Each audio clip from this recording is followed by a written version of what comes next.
सल्लल्लाहु ताला अलैहि व अला आलिहि व अस्हाबिहि व बारक व सल्लम।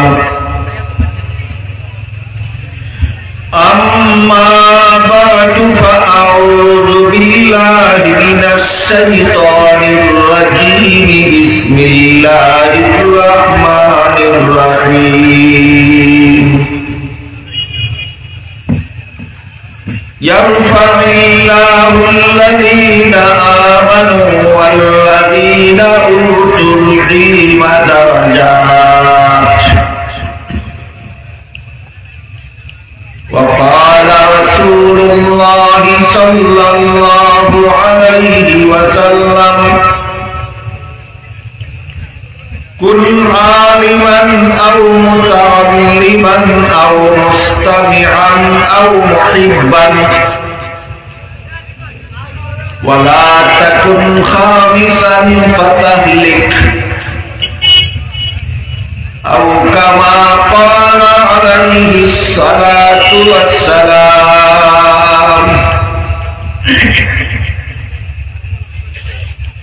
श्रद्धेय सभापति हजरत उलामाए किराम, एलाकार सर्वस्तरेर मुसलमान भाइयेरा आमार ओ आमार पर्दानिशीन मा ओ बोनेरा, आमी आशा करी आपनारा जानेन जे आजकेर एई मुबारक समावेशेर आयोजन একটা ইসলামী শিক্ষা প্রতিষ্ঠান মাদ্রাসার পক্ষ থেকে করা হয়েছে। তাই প্রথমেই আমাদের বুঝে নেওয়া দরকার যে মাদ্রাসাগুলির পক্ষ থেকে এই সমস্ত সভা সমাবেশের আয়োজন কেন করা হয়। বর্তমান বাংলাদেশে প্রায় 25,000 কওমি মাদ্রাসা আছে। এই সমস্ত মাদ্রাসার পক্ষ থেকে বৎসরে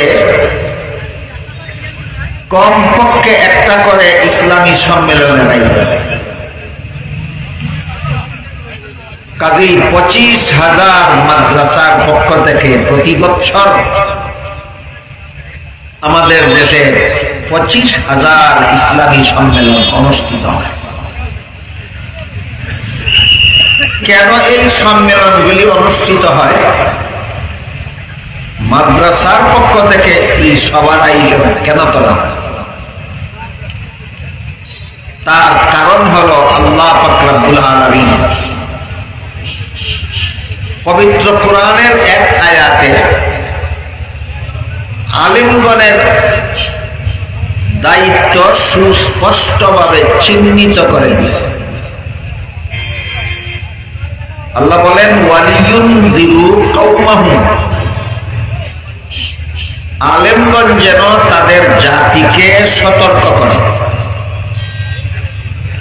কোন ব্যাপারে সতর্ক? মানুষ যেন দুনিয়ার জীবনে এমন কাজ না করে যে কাজের পরিণতিতে পরকালে তার জাহান্নামে যেতে হয়। পরকালে জাহান্নামে যাওয়ার মতো কাজ যেন দুনিয়ার জীবনে মানুষ না করে। সারমর্ম হলো জাহান্নামের ভয়াবহ শাস্তির ব্যাপারে গোটা মানব জাতিকে সতর্ক করা, সাবধান করা আলেমগণের কর্মজীবনের একমাত্র দায়িত্ব। এই দায়িত্ব পালন করার জন্য যে সমস্ত উলামায়ে কেরাম মাদ্রাসার খেদমতে নিয়োজিত আছেন, তারা প্রতি বছরে কমপক্ষে এরকম একটা করে সম্মেলনের আয়োজন করেন। আপনাদের সর্বস্তরে মানুষকে জাহান্নাম থেকে বাঁচার পথ চিনাবার জন্য, আর মানুষকে জাহান্নাম থেকে বাঁচার পথ আলেমগণ নিজেদের মন গড়া মতো চিনাতে পারেন। রাসূল করিম সাল্লাল্লাহু আলাইহি ওয়াসাল্লাম নিজের উম্মতকে জাহান্নাম থেকে বাঁচার যে পথগুলি চিহ্নিত করে দিয়েছেন আলেমগণের দায়িত্ব, সেই পথগুলি আপনাদেরকে চেনাইয়া দেওয়া। আর হাদিস শরীফে রাসূল করিম সাল্লাল্লাহু আলাইহি ওয়াসাল্লাম নিজের উম্মতকে জাহান্নাম থেকে বাঁচার সর্বমোট 4টা পথ প্রদর্শন করেছেন, দেখাইছেন। পরে বলে দিয়েছেন এই 4 পথ ছাড়া 5 নম্বর কোনো পথ নেই। তুমি যদি 4 পথ ছাড়া 5ম কোনো পথের প্রতীক হও, তাহলে রাসূল বলে গেছেন তোমার কপালে ধ্বংস ছাড়া আর কিছু নেই। কাজে আমরা শুরুতেই মনে রাখি যে রাসূল করিম সাল্লাল্লাহু আলাইহি ওয়াসাল্লাম নিজের উম্মতকে জাহান্নাম থেকে বাঁচার সর্বমোট 4টা পথ দেখাইছেন। 4 পথের যে কোনো পথের প্রতীক কোনো না কোনো সময় জাহান্নাম থেকে বাঁচবে ইনশাআল্লাহ। এই 4 পথের প্রথম পথ এর বর্ণনা দিয়া রাসূল বলেন কুন আলিমান, তুমি আলেম হও। এটা হলো তোমার জন্য জাহান্নাম থেকে বাঁচার 1 নম্বর পথ। আলেম যারা হতে পারনি তাদের উদ্দেশ্যে রাসূল বলেন আও মুতাআল্লিমান, আলিমের ছাত্র হও। এটা তোমার জন্য জাহান্নাম থেকে বাঁচার 2 নম্বর পথ। কিন্তু সমাজের অধিকাংশ মানুষ সংসারের বিভিন্ন ঝামেলায় ব্যস্ত থাকার কারণে, কেউ কৃষিকাজ নিয়ে ব্যস্ত থাকার কারণে, কেউ ব্যবসা নিয়ে ব্যস্ত থাকার কারণে, কেউ চাকুরি নিয়ে ব্যস্ত থাকার কারণে, কেউ স্কুল কলেজের লেখাপড়া নিয়ে ব্যস্ত থাকার কারণে অধিকাংশ মানুষের পক্ষে, অধিকাংশ মুসলমানের পক্ষে না আলিম হওয়ার সুযোগ আছে, না আলিমের ছাত্র হওয়ার সুযোগ আছে। আলেম হওয়ারও সুযোগ নাই, আলেমের ছাত্র হওয়ারও সুযোগ নাই। এদের জন্য রাসূল করিম সাল্লাল্লাহু আলাইহি ওয়াসাল্লাম বলেন আও মুস্তামিআন, তুমি যদি আলেম হতে না পারো, আলেমের ছাত্র হতে না পারো, তাহলে মনোযোগে আলেমের কথা শুনো এবং আলেমের কথা মতো জীবন যাপন করো। এটা তোমার জন্য জাহান্নাম থেকে বাঁচার 3 নম্বর। কাজেই মাদ্রাসাগুলির পক্ষ থেকে এই সম্মেলনগুলি করা হয়। যাদের আলেম হওয়ার সুযোগ নাই, আলেমের ছাত্র হওয়ারও সুযোগ নাই, তাদেরকে জাহান্নাম থেকে বাঁচার 3 নম্বর পথটা দেখাবার উদ্দেশ্য। 3 নম্বর পথ কি? আপনি আলেমও হলেন না, আলেমের ছাত্রও হলেন না, আপনার জন্য রাসূল বলেন আলেমের কথা মনোযোগে শুনেন এবং আলেমের কথা মতো জীবন যাপন করেন। আপনার জন্য এটাই জাহান্নাম থেকে বাঁচা। কত নম্বর পথ? 3 নম্বর। দেখুন তো আপনারা পরিষ্কারভাবে বুঝলেন কিনা, বাংলাদেশের 25,000 কওমি মাদ্রাসার পক্ষ থেকে বৎসরে 25,000 সম্মেলন হয়। আপনাদেরকে শুধু জাহান্নাম থেকে বাঁচার 3 নম্বর পথটা চিনাবার, আলেমগণের কথা শোনার সুযোগ এখানে করে দেওয়া হয়। উলামায়ে কেরাম বুজুর্গানে দ্বীনকে দাওয়াত করে আনা হয় আপনাদেরকে দিক নির্দেশনা দেওয়ার জন্য, কিভাবে জীবনযাপন করবেন তার ব্যবস্থা বলে দেওয়ার জন্য।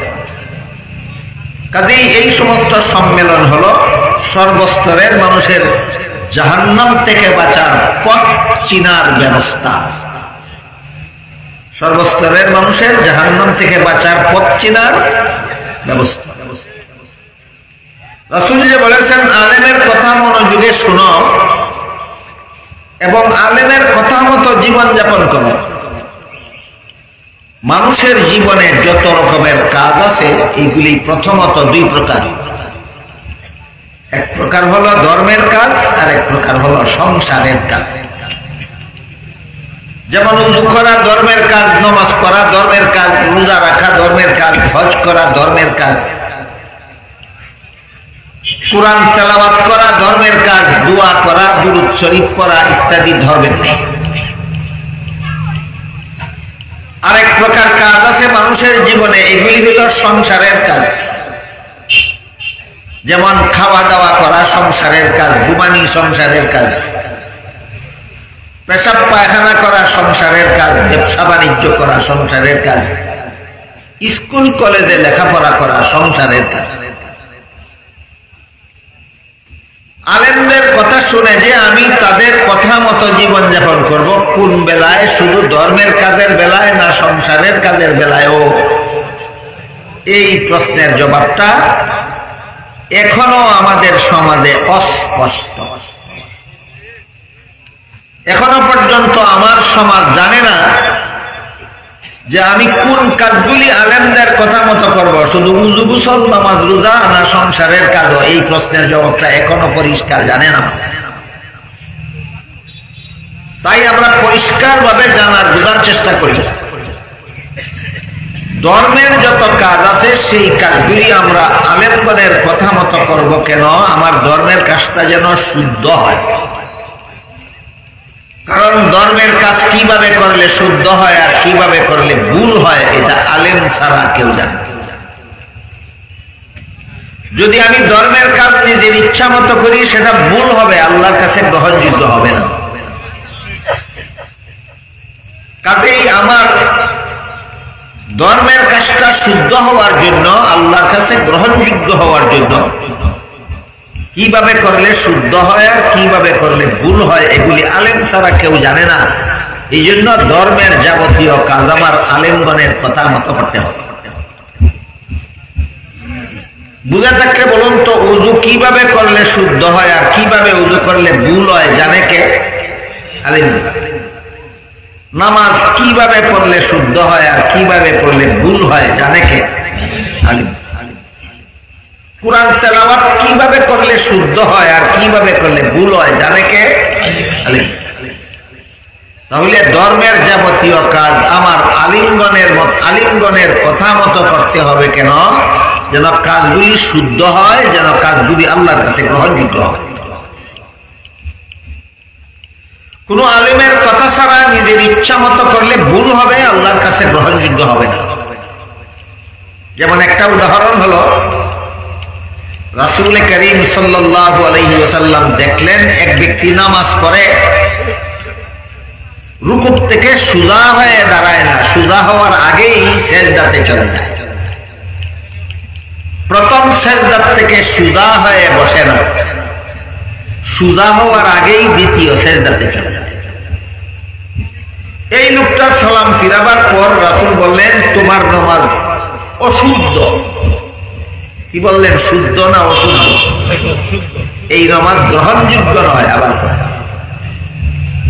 এই লোকটা আবারও পড়লো এইভাবেই, রাসূল আবার বলেন অশুদ্ধ, আবার পড়লো এইভাবেই, রাসূল আবারও বলেন অশুদ্ধ।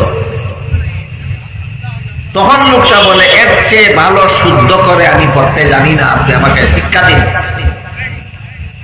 তখন রাসূল করিম সাল্লাল্লাহু আলাইহি ওয়াসাল্লাম বললেন, রুকু থেকে সোজা হয়ে দাঁড়াবে, তারপরে সেজদাতে যাবে। প্রথম সেজদা থেকে সোজা হয়ে বসবে, তারপরে দ্বিতীয় সেজদাতে যাবে। তাহলে রুকু থেকে দাঁড়াবার সময় সোজা না হলে, প্রথম সেজদা থেকে বসার সময় সোজা না হলে নামাজ শুদ্ধ না ভুল? আল্লাহর কাছে গ্রহণযোগ্য না অগ্রহণযোগ্য? উদাহরণের দ্বারা বুঝলেন কিনা যে ধর্মের কাজগুলি আমরা আলেমগণের কথা মতো করে কেন করব? যেন কাজগুলি আমাদের শুদ্ধ হয় এবং আল্লাহর কাছে গ্রহণযোগ্য হয়। এরপরে সংসারের কাজ, যেমন সংসারের কাজগুলির মধ্যে একটা কাজ হইল রাত্রে ঘুমানি। আপনারা কি জানেন রাতের ঘুমটা ধর্মের কাজ না সংসারের কাজ? সংসারের কাজ। আপনি যদি এশার নামাজ না পড়েই ঘুমিয়ে যান, এই ঘুম আপনাকে একটা ফরজ নামাজ কাজা করাই। আবার ফজরের সময়ও ঘুম থেকে জাগেন না, ঘুমাইয়াই থাকেন, আপনার ঘুম আরেকটা ফরজ নামাজ কাজা করাই। আমার কথা বুঝে থাকতে বলুন তো, বাংলাদেশে কি এমন মুসলমান পাওয়া যাবে যারা ফজরের সময় ঘুমিয়ে থাকে? এদের ঘুমটা হালাল না হারাম? এটা তো সংসারের কাজ, কিন্তু তুমি সংসারের কাজটা এমন ভাবে করছো যেভাবে করলে কাজটা হারাম হয়। তাই সংসারের যাবতীয় কাজ আলেমগণের কথা মতো করতে হবে, যেন আমার সংসারের কাজগুলি হারাম না হয়। সংসারের কাজ যদি হারাম উপায়ে করি, তাহলে আমার সংসারের কাজ আমাকে জাহান্নামে নিয়ে যাবে। জাহান্নাম থেকে বাঁচতে হলে ধর্মের কাজও আলেমগণের কথা মতো করতে হবে, যেন কাজগুলি শুদ্ধ হয়। জাহান্নাম থেকে বাঁচতে হলে সংসারের কাজগুলিও আলেমগণের কথা মতে করতে হবে, যেন কাজগুলি হালাল হয়। আমার কথা বুঝে থাকলে বলুন তো, ঘুমের মধ্যেও হালাল হারাম আছে কিনা? ফজরের সময় না জেগে ঘুমিয়ে থাকে, সামনে দিলে দিলে মানুষ দেওয়া হবে। ফজরের সময় ঘুম থেকে না জেগে ঘুমিয়ে থাকলে এই ঘুম হালাল না হারাম? ঘুমানি সংসারের কাজ ছিল, কিন্তু হারাম উপায়ে ঘুমানির কারণে তার ঘুম তাকে জাহান্নামে নিয়ে। এমন ঘুম যদি ঘুমাতে চান যে ঘুম আপনাকে জাহান্নামে নিবে না, তাহলে হারাম উপায়ে ঘুমানো যাবে না, ঘুমাতে হবে হালাল উপায়ে। আর কিভাবে ঘুমাইলে হালাল হয় আর কিভাবে ঘুমাইলে হারাম হয়, যেটা যেহেতু আলেম ছাড়া কেউ জানে না, কাজেই সংসারের কাজগুলিও আমাদের আলেমগণের কথা মতো করতে হবে। অনুরূপ ভাবে পেশাব পায়খানা করাও সংসারের কাজ, কিন্তু হাদিস শরীফে রাসূল করিম সাল্লাল্লাহু আলাইহি ওয়াসাল্লাম বলেন, লা তাস্তাকবিলুল কিবলাতা ওয়া লা তাস্তাকবিলুহা। হে আমার উম্মত মুসলমানেরা, তোমরা কিবলা সামনে দিয়ে অথবা কিবলাকে পিছন দিয়ে পেশাব পায়খানা করবে না। কিবলা ডানে রেখে অথবা কিবলা বায়ে রেখে পেশাব পায়খানা করতে হবে। তাহলে কেউ যদি কিবলা সামনে নিয়ে পেশাব করে, কিবলা সামনে নিয়ে পায়খানা করে, কিবলাকে পিছন দিয়া পেশাব পায়খানা করে, তাহলে তার পেশাব তাকে জাহান্নামে নিয়ে যাবে, তার পায়খানা তাকে জাহান্নামে নিয়ে যাবে। কথা বুঝলেন কিনা দেখো। ঠিক তেমনি ভাবে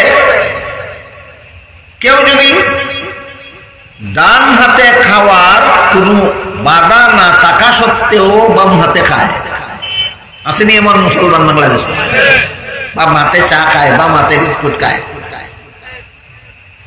আল্লাহর রাসূল বলেন তার সাথে শয়তানে খায়। যে ডান হাতে না খাইয়া বাম হাতে খায়, রাসূল বলেন তার সাথে শয়তানে খায়। আপনাদের ধারণা মতো রাসূল কথাটা মিথ্যা বলেছে? আপনাদের রাসূল মিথ্যা বলেন? কেউ যদি বিশ্বাস করে রাসূল জীবনে একটা মিথ্যা কথা বলেছেন, তার ঈমান থাকবে? তাহলে রাসূল সত্য বলেছেন যে বাম হাতে খায় তার সাথে শয়তানে খায়। আপনি যদি চান আপনার খানার মধ্যে শয়তান শরীক না হোক, তাহলে আলেমগণের কথা মতো ডান হাতে পানাহার করতে হবে। সংসারের কাজগুলি আলেমগণের কথা মতো কেন করব? যেন সংসারের কাজগুলি আমাকে জাহান্নামে নিয়ে যেতে না পারে। সংসারের কাজগুলি যেন হারাম পদ্ধতিতে যেন সংসারের কাজ না করে। অন্য হাদিসে উল্লেখ আছে, রাসূল করিম সাল্লাল্লাহু আলাইহি ওয়াসাল্লাম বলেন, যে ব্যক্তি খাওয়ার সময় বিসমিল্লাহ বলে না, তার খানার মধ্যে শয়তান শরীক হয় আর বলে এই লোকটা বিসমিল্লাহ না বলার কারণে আজকে তার সাথে আমার খাওয়ার সুযোগ হলো। আপনার খানার সাথে শয়তান শরীক হওয়ার সুযোগ পায় কি না বলার কারণে? বিসমিল্লাহ না। বিসমিল্লাহ বলে আমার খানা শুরু করতে হবে, যেন আমার খানার মধ্যে শয়তান যেন শরীক না হয়। এসব কথা সবাই জানে না? আলেমগণের কাছ থেকে আমাদের শিখতে হবে। এমনকি হাদিস শরীফে আল্লাহ রাসূল বলেন, যেই ব্যক্তি নিজের ঘরে ঢোকার সময় বিসমিল্লাহ বলে ঢুকে না। কয়জন মুসলমান বাজার থেকে বাড়ি আসার পরে ঘরে ঢোকার সময় বিসমিল্লাহ বলে ঢুকে? কজন মুসলমান ক্ষেত খামার থেকে বাড়ি আসলে পরে বিসমিল্লাহ বলে ঘরে ঢুকে? কজন মুসলমান অফিস থেকে বাড়ি আসলে পরে বিসমিল্লাহ বলে ঘরে ঢুকে? রাসূল বলেন, যেই ব্যক্তি নিজের বসবাসের ঘরে ঢোকার সময় বিসমিল্লাহ বলে না, তার সাথে শয়তান তার ঘরের ভিতরে ঢুকে পড়ে আর বলে, এই লোকটা বিসমিল্লাহ না বলে ঘরে ঢোকার কারণে আজকে তার ঘরে আমার টাকার ব্যবস্থা হলো। তার ঘরে কিসের ব্যবস্থা হইল? শয়তানের টাকার ব্যবস্থা। আপনি ভাবতে পারেন, আমার অজানা অবস্থায় আমি বিসমিল্লাহ না বলার কারণে শয়তান যদি আমার ঘরে ঢুকে এবং আমার ঘরে থাকে, আর আমি যদি তারে না দেখি, তাইলে ঢুকলেই অসুবিধা কি, থাকলেই অসুবিধা কি? এরকম কল্পনা কেউ করতে পারে? রাসূল তো বলেছেন, বিসমিল্লাহ বলে নিজের বসবাসের ঘরে না ঢুকলে শয়তান তার সাথে তার ঘরে ঢুকে এবং বলে, এই লোকটা বিসমিল্লাহ না বলে ঘরে ঢুকার কারণে আজকে তার ঘরে আমার থাকার ব্যবস্থা হলো। আপনার মনে প্রশ্ন জাগতে পারে, আমি তো শয়তানকে দেখি না, এমন অবস্থায় শয়তান যদি আমার ঘরে ঢুকেই যায়, শয়তান যদি একদিন আমার ঘরে থাকে, আমি তো তারে দেখি না, অসুবিধা কি? হাদিসের ব্যাখ্যায় উল্লেখ আছে, অসুবিধা হইল শয়তান যতক্ষণ পর্যন্ত আপনার ঘরের ভিতরে থাকবে ততক্ষণ পর্যন্ত অতি সহজে শয়তান আপনার মনের মধ্যে কুমন্ত্রণা দেওয়ার সুযোগ পাবে। মানুষ দুনিয়ার জীবনে যত রকমের গুনার কাজ করে, প্রত্যেকটা গুনার কাজের পিছনে থাকে শয়তানের কুমন্ত্রণা। শয়তান দূরে অবস্থান করলে কুমন্ত্রণা দেওয়া এত সহজ হয় না। শয়তান আপনার ধারে থাকলে, কাছে থাকলে, আপনার ঘরের ভিতরে থাকলে শয়তান আপনাকে যত সহজে কুমন্ত্রণা দিতে পারে। কাজেই শয়তানের কুমন্ত্রণার থেকে সহজে রক্ষা পাওয়ার জন্য বিসমিল্লাহ না বলে ঘরে ঢোকা দরকার, না বিসমিল্লাহ বলে ঘরে ঢোকা দরকার? শয়তান যেন আমার খানাপিনায় অংশগ্রহণ করতে না পারে, সেজন্য বিসমিল্লাহ না বলে খানাপিনা করা দরকার, না বিসমিল্লাহ বলে খানাপিনা করা দরকার? ঘরে ঢোকা সংসারের কাজ, খানাপিনা সংসারের কাজ। এই কাজগুলি আলেমগণের কথা মতো কেন করব? যেন শয়তান আমার কাজে শরীকদার হতে না পারে, যেন কাজ সংসারের কাজগুলি আমার নাজায়েজ না হয়, যেন সংসারের কাজগুলি আমার হারাম না হয়। সবই যদি হারাম উপায়ে সংসারের কাজ করি, তাহলে এই সংসারের কাজ আমাকে জাহান্নামে নিয়ে যাবে। বুঝে থাকলে এবার বলেন তো, রাসূল যে বলেছেন, তুমি আলেম হতে না পারলে, আলেমের ছাত্রও হতে না পারলে, আলেমের কথা মনোযোগে শুনো এবং আলেমের কথা মতো জীবনযাপন করো। কি বুঝলেন এতক্ষণে? আলিমের জীবনের কত কাজ করবো আমরা আলিমের কথা মতো? জীবনের সকল কাজ আলিমের কথা মতো। ধর্মের যাবতীয় কাজ আলেমের কথা মতো করবো কেন? যেন কাজগুলি শুদ্ধ হয়। আর সংসারের সকল কাজ আলেমগণের কথা মতো করবো কেন? যেন কাজগুলি হালাল হয়, কাজগুলি যেন হালাল। ধর্মের কাজ শুদ্ধ না হলে আল্লাহর কাছে গ্রহণযোগ্য হবে না, এমন ধর্মের কাজ করেও জাহান্নামে যেতে হবে। সংসারের কাজ হারাম হইলে এই সংসারের কাজের কারণেই আমাকে জাহান্নামে যেতে হবে। কাজেই জাহান্নাম থেকে বাঁচতে হইলে সংসারের কাজ, ধর্মের কাজও আলেমগণের কথা মতে করতে হবে, সংসারের কাজগুলিও আলেমগণের কথা মতে। এবার আসুন, স্কুলের পড়া, কলেজের পড়া, ভার্সিটির পড়া, এগুলিও সংসারের কাজ। এইগুলি নিজেদের ইচ্ছা মতে পড়লে অসুবিধা কি? আর আলেমগণের কথা মতো স্কুলে পড়লে, লেখক ভার্সিটিতে পড়লে সুবিধা কি? আমার মনে হয় এই সমাজের লক্ষ মুসলমানের ৯৯,৯৯৯ জন মুসলমান জানে না যে আমার স্কুলে পড়তে হবে আলেমের কথা মতো। কোন কারণে? আমার কলেজে পড়তে হবে আলেম। আল্লাহ বলেন, হে মুমিন মুসলমানেরা, তোমরা নিজেরাও জাহান্নাম থেকে বাঁচার পথে চলো, নিজের পরিবার পরিজন, বিবি বাচ্চা, ছেলে মেয়েকেও জাহান্নাম থেকে বাঁচার পথে চালাও। তাইলে প্রতিটি মুসলমান মা বাবার উপর দুইটা ফরজ আছে। একটা হইল নিজেরা জাহান্নাম থেকে বাঁচার পথে চলা, আর একটা হইল ছেলে মেয়েকে জাহান্নামের পথে চালানি, জাহান্নাম থেকে বাঁচার পথে। ছেলে মেয়েকে জাহান্নাম থেকে বাঁচার পথে চালানি দেওয়া মা বাপের উপর ফরজ, নিজে জাহান্নাম থেকে বাঁচার পথে চলাও মা বাপের উপর।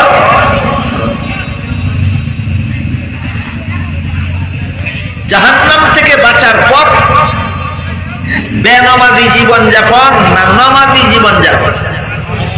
নামাজি জীবন। তাহলে কি মর্ম আমরা বুঝতে পারলাম? কোন মুসলমান মা বাবা যদি জাহান্নাম থেকে বাঁচতে চায়, সর্বপ্রথম সে যেন জীবনে নামাজি হয়ে যায়। কোন মা বাবা যদি তার সন্তানকে জাহান্নাম থেকে বাঁচাতে চায়, তাহলে সন্তানকে যেন নামাজি বানায়। এবার প্রশ্ন হইল, মা বাপ সন্তানকে জাহান্নাম থেকে বাঁচাতে হলে সন্তানকে নামাজি বানাতে হবে। প্রশ্ন হলো কবে, কত বছর বয়সে মা বাবা সন্তানকে নামাজি বানাবে? এই ব্যাপারে হাদিস শরীফে রাসূল করিম সাল্লাল্লাহু আলাইহি ওয়াসাল্লাম বলেন, মুরু আওলাদাকুম বিসসালাতি ইযা বালাগু সাবআ সিনিন ওয়াদরিবুহুম ইযা বালাগু আশরান আও কামা ক্বালা আলাইহিস সালাতু ওয়াস সালাম। রাসূল বলেন, হে আমার উম্মত মুসলমানেরা, তোমাদের সন্তান ছেলে হোক মেয়ে হোক 7 বছরের সময় নামাজের আদেশ করো, আর 10 বছরের ছেলে মেয়েকে শাসন করে নামাজি বানাও। এবার বলেন তো, সন্তানকে নামাজি বানাবার বয়স কোনটা? 7 থেকে 10। বয়স কোনটা? 7 থেকে 10। 7 বছর থেকে 10 বছরের ভিতরে যদি আমার ছেলে মেয়েকে আমার নামাজি বানাতে হয়, তাহলে তাকে নামাজ শিক্ষা দিতে হবে 15 বছর বয়সে, না 7-এর আগে? হ্যাঁ, এইটা বলুন। 7-এর আগে যদি তারা নামাজ শিক্ষাই দিলেন না, তাহলে 7 বছরের সময় যখন বলবেন নামাজ পড়ো, সে জিজ্ঞাসা করবে নামাজ আবার কি? কাজেই 7 বছরের আগে তাকে নামাজ শিক্ষা দিলে পরে আপনি 7 বছরের সময় তাকে বলতে পারবেন নামাজ পড়ো। 10 বছরের সময় নামাজ না পড়লে তাকে শাসন করতে পারবেন। সুতরাং প্রতিটি মুসলমানের ছেলে মেয়েকে নামাজ শিক্ষা দেওয়ার বয়স হইল 7-এর আগে। নামাজ শিক্ষা দেওয়ার সময় 7-এর। নামাজ কত হাজার সূরা পড়তে হয়,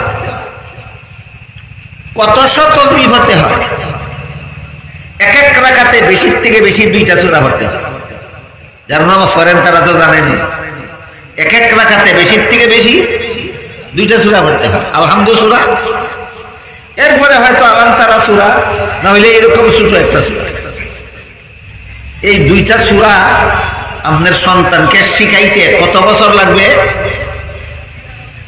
কত মাস লাগবে? কত সপ্তাহ লাগবে? না 2-4 দিনের ব্যাপার? 2-4 দিনের ব্যাপার। রুকুর মধ্যে একটা তাসবিহ 3 বার পড়তে হয়, সিজদার মধ্যে আরেকটা তাসবিহ 3 বার পড়তে হয়। এই তাসবিহটা শিখতে কতদিন লাগবে মনে করেন আপনারা? না 1-2 মিনিটের ব্যাপার? 1-2 মিনিটের ব্যাপার। 2 রাকাত পরে বসে আত্তাহিয়াত পড়তে হয়। আত্তাহিয়াত শিখতে ক মাস লাগবে? বেশি থেকে বেশি 2 দিন 3 দিন। শেষ রাকাতে বসে আত্তাহিয়াত পড়ার পরে দুরূদ শরীফ এবং দোয়ায়ে মাসুরা পড়বে। এগুলি শিখতে মাসের পর মাস লাগবে, না মাস 15 দিন যথেষ্ট? তাহলে বলেন তো, আপনার ছেলে মেয়েকে নামাজ শিক্ষা দিতে কত বছরের দরকার? না 1-2 মাস যথেষ্ট? এতটুকু শিক্ষা পর্যন্ত এই সমাজের বেশিরভাগ মুসলমান মা বাপে নিজের সন্তানদের না দিয়া বেনামাজি বানায়, জাহান্নামের শাস্তির যোগ্য বানায়।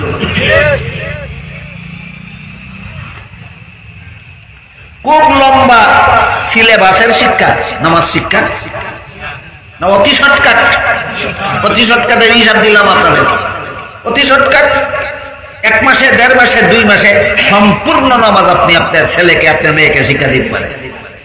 কিন্তু আমাদের দেশের শতকরা, আমার মনে হয় শতকরা 80 জন থেকে 90 জন মুসলমান নিজেদের সন্তানকে এই 7 বছরের আগে এই সামান্য জিনিস নামাজের কয়েকটা সূরা কেরাত আর দোয়া দুরূদ তাসবিহ তাহলিল এগুলি শিক্ষা না দিয়া বেনামাজি বানায়। রাসূল বলেছেন, তোমার ছেলে মেয়েকে নামাজি বানাও যদি জাহান্নাম থেকে বাঁচাতে চাও। তারা ছেলে মেয়েদেরকে নামাজি বানায় না, আর দাবি করে আমরা আশিকে রাসূল। আশিকে রাসূল কিতাল লাগে? তুমি রাসূলের কথা অমান্য করবার লাগে? আপনারা বলেন, আপনাদের নিজেদের বিবেককে জিজ্ঞাসা করে বলেন, রাসূলের হুকুম অমান্য করলে আশিকে রাসূল হয়? কতগুলি মুখরোচক স্লোগান আমাদের সমাজে চালু আছে, এর মধ্যে একটা হলো আশিকে রাসূল, আর একটা হলো মহব্বতে রাসূল। একই কথা, আশিক হওয়া আর মহব্বত করা এক জিনিসেরই নাম। বাংলায় বলতে পারেন রাসূলকে ভালোবাসা। হাদিস শরীফে রাসূল করিম সাল্লাল্লাহু আলাইহি ওয়াসাল্লাম বলেন, মান আহাব্বা সুন্নতি ফাকাদ আহাব্বানি ওয়া মান আহাব্বানি কানা মাই ফিল জান্নাহ। আমার শিক্ষা দেওয়া পদ্ধতিকে যারা মহব্বতের সাথে গ্রহণ করবে তারাই আমাকে মহব্বত করতে পারবে, আর এভাবে যারা আমাকে মহব্বত করবে তারাই আমার সাথে জান্নাতে যাবে। আরেকটা হাদিস আরো পরিষ্কার, রাসূল বলেন, কুল্লু উম্মতি ইয়াদখুলুনাল জান্নাতা ইল্লা মান আবা। কিলা ওয়া মান আবা? কালা মান আতাআনি দাখালাল জান্নাতা ওয়া মান আসানি ফাকাদ আবা, আও কামা কালা আলাইহিস সালাতু ওয়াস সালাম। রাসূল, এর অর্থ হইল রাসূল বলেন, আমার সমস্ত উম্মত বেহেশতে যাবে, শুধু আমার উম্মতের যারা আমাকে মানে না তারা বেহেশতে যাবে। কি বলেছেন রাসূল? আমার সমস্ত উম্মত বেহেশতে যাবে। এই পর্যন্তই কথা শেষ, না কিন্তু আছে? কিন্তু কি? রাসূল বলেন, আমার উম্মতের যারা আমাকে মানে না তারা বেহেশতে যাবে। সাথে সাথে সাহাবায়ে কেরাম জিজ্ঞাসা করলেন, আপনার কোন উম্মতে আপনাকে মানে না, আমাদেরকে চিনিয়ে দেন। তখন রাসূল বলেন, যে আমার হুকুম মতো চলে সে আমাকে মানে। কি বলছেন? যে আমার হুকুম মতো চলে সে আমাকে মানে, আমার সাথে বেহেশতে যাবে। যে আমার হুকুম মতে চলে না, মন গড়া মতে চলে, সে নবী মানে না, সে বেহেশতে যাবে না। কাজে কে নবী মানে আর কে নবী মানে না, আমার কথায় না তোমার কথায় না নবীর কথায়? বলেন তো নবী কি বলছেন? নবী মানে কে আর নবী মানে না কে? নবীর হুকুম মানে যে, নবী মানে সে, জান্নাতে যাবে সে। নবীর হুকুম মানে না যে, নবী মানে না সে, জান্নাতে যাবে না সে। এবার বলেন, নবী কি হুকুম দিছেন? ছেলে মেয়েকে কত বছর বয়সে নামাজের আদেশ করতে হুকুম দিছেন নবী? এবার বলেন, সন্তানকে শাসন করে নামাজি বানাবার জন্য কত বছর বয়সে নামাজি বানাবার জন্য হুকুম দিছেন নবী? এখন তোমার সন্তানকে 7 বছরের আগে নামাজ শিখাইলে না? তোমার সন্তানকে 7 বছরের সময় নামাজের আদেশ করলে না? তোমার সন্তানকে নামাজের জন্য 10 বছর বয়সে নামাজের জন্য শাসন করলে না? যে কারণে সারা জীবন তোমার ছেলে বেনামাজি জীবনযাপন কাটাইলো, সারা জীবন তোমার মেয়ে বেনামাজি জীবনযাপন কাটাইলো। আশিকে রাসূল স্লোগান দাও, হায়া লজ্জা নাই?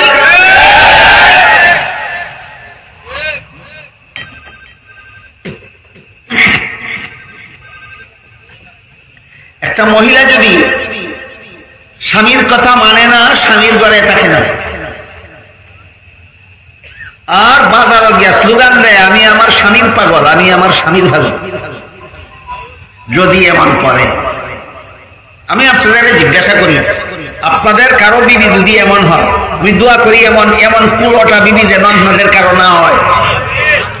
কথাটা বুঝাবার জন্য বলতেছি, আপনাদের কারো একজনের বিবি যদি এমন হয়, আপনার ঘরে থাকে না, আপনার কথা মানে না, বাজারে গিয়া স্লোগান দেয়, আমি আমার স্বামীর পাগল, এই বিবিরে কত লাখ টাকার দেওয়ার বানায় দিবেন? বলেন কেন? আপনার পাগল না সে? বলেন, সত্যই স্বামীর পাগল না স্বামীর পাগল নামের দুঃখাবাজ?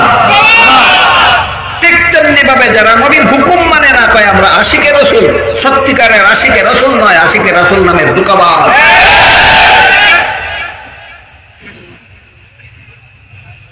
কতগুলি মুখরোচক কথা আমাদের সমাজে চালু আছে, আশিকে রাসূল, আশিকে রাসূল, আশিকে রাসূল। আমার কথা বুঝা থাকলে বলুন, রাসূলের হুকুম অমান্য করে আশিকে রাসূল হয়? হুকুম মানলে, রাসূলের হুকুম মানলে আশিকে রাসূল।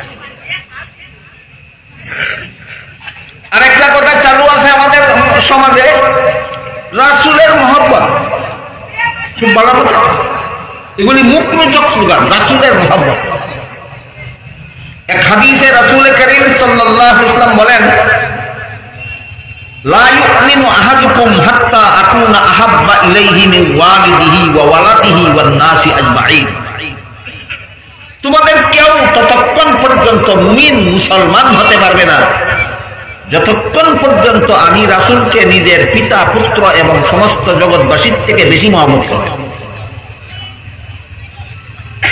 ঈমানদার হতে হলে রাসূলকে কার চেয়ে বেশি মহব্বত করতে হবে? সমস্ত জগৎবাসীর চেয়ে। নিজের পিতার চেয়েও বেশি মহব্বত রাসূলকে করতে হবে, নিজের পুত্রের চেয়েও বেশি মহব্বত রাসূলকে করতে হবে, সমস্ত জগৎবাসীর চেয়েও বেশি মহব্বত রাসূলকে করতে হবে, ঈমানদার হতে হবে। হাদিসটা তো বুঝলেন। এবার আরেকটা ঘটনা শুনুন। রাসূল করিম সাল্লাল্লাহু আলাইহি ওয়াসাল্লামের চাচাগণের মধ্যে এক চাচার নাম ছিল আবু তালিব। আবু তালিব রাসূলকে নিজের প্রাণের চেয়ে বেশি মহব্বত। একটা ঘটনা তার জ্বলন্ত প্রমাণ। আবু তালিবের মরণকালে, আবু তালিবের জীবদ্দশায় আবু তালিবের কাছে রাসূলের বিরুদ্ধে মূর্তি পূজারীদের নেতারা বিচার দায়ের করল যে আবু তালিব, তুমি আমাদের বংশের সর্দার, কুরাইশ বংশের সর্দার, আর তুমি তোমার ভাতিজা মুহাম্মদের অভিভাবক। তোমার ভাতিজা মুহাম্মদ মূর্তি পূজার বিরুদ্ধে কথা বলে, লা ইলাহা ইল্লাল্লাহর দাওয়াত দেয়। কাজেই আমাদের বাপদাদার ধর্মের বিরুদ্ধে কথা বলে তোমার ভাতিজা, এটা এতদিন তোমার মতো নেতার ভাতিজা হওয়ার কারণে আমরা সহ্য করেছি, আর সহ্য করতে পারবো না। এবার তুমি হয়তো তোমার ভাতিজাকে সামলাও, আর না পারলে আমাদেরকে সমঝাইয়া দাও, আমরা পিটাইয়া তাকে সাইজ করব। রাসূলের সামনে এই ঘটনা। কথা শুনে রাসূলকে আবু তালিব বললেন, ভাতিজা, শুনলে তো তোমার বিরুদ্ধে তারা কি বিচার দায়ের করেছে, কাজেই তুমি মানুষের কাছে লা ইলাহা ইল্লাল্লাহর দাওয়াত নিয়ে যাইও না। আবু তালিবের কথার জবাব না দিয়া রাসূল শুধু কাঁদতে লাগলেন, চক্ষু দিয়ে ঝরঝর করে পানি বের। আবু তালিব তখন বললেন, ভাতিজা, আমার কথার জবাব না দিয়া তুমি কাঁদতেছ, কোন দুঃখে কাঁদো বলো? আমি তোমার চোখের পানি বরদাস্ত করতে পারবো না, বড় জোর তোমার জন্য জান বিসর্জন দিতে পারবো। ঘটনায় কি প্রমাণ করে? আবু তালিব রাসূলকে প্রাণের চেয়ে কম মহব্বত করতেন না বেশি? তখন রাসূল বলেছিলেন, আপনি বলতেছেন আমি সমাজের মানুষের কাছে লা ইলাহা ইল্লাল্লাহর দাওয়াত নিয়ে যাব না, এই দাওয়াত নিয়ে যাওয়ার জন্যই আল্লাহ আমাকে নবী বানিয়ে পাঠিয়েছেন। তখন আবু তালিব জবাব দিলেন, ঠিক আছে, তাইলে তুমি তোমার কাজ করতে থাকো। এরা বলছে আমি তোমাকে না সামলাইলে এরা তোমারে পিটাইয়া শায়েস্তা করবে।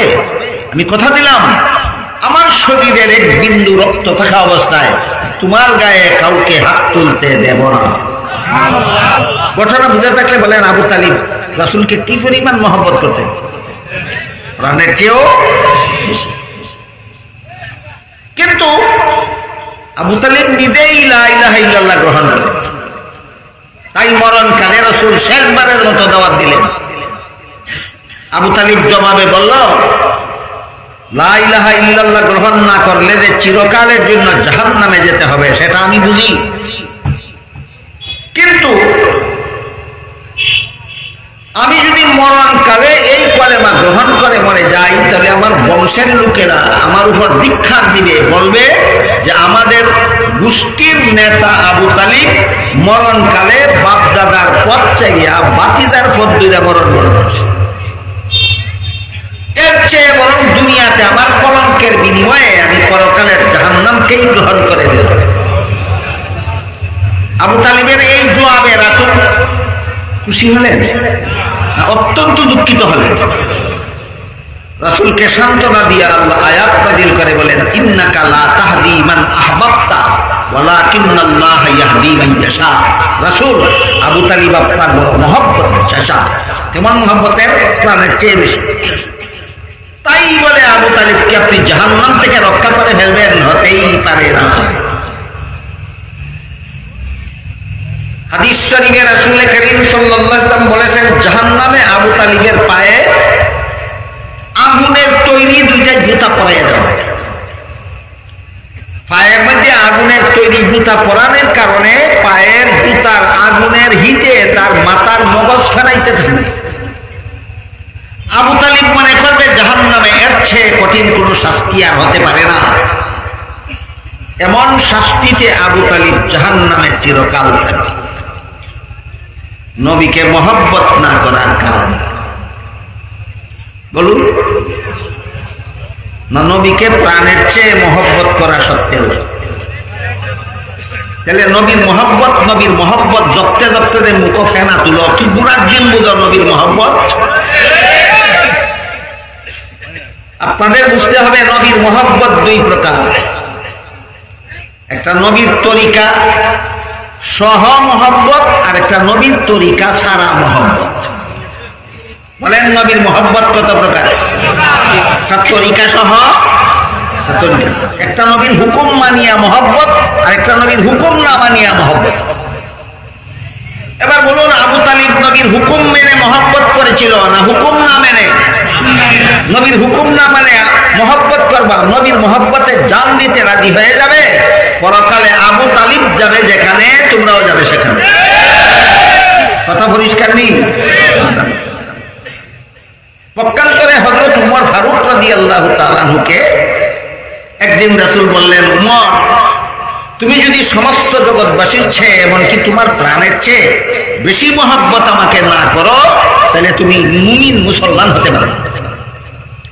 উমর বলেন, ওগো আল্লাহর রাসূল, আমি আপনাকে সমস্ত জগৎবাসীর চেয়ে বেশি মহব্বত করি, কিন্তু আমার প্রাণের চেয়ে বেশি মহব্বত করি কিনা এটা বুঝে শুনে বলতে হবে, হঠাৎ করে বলা যাবে।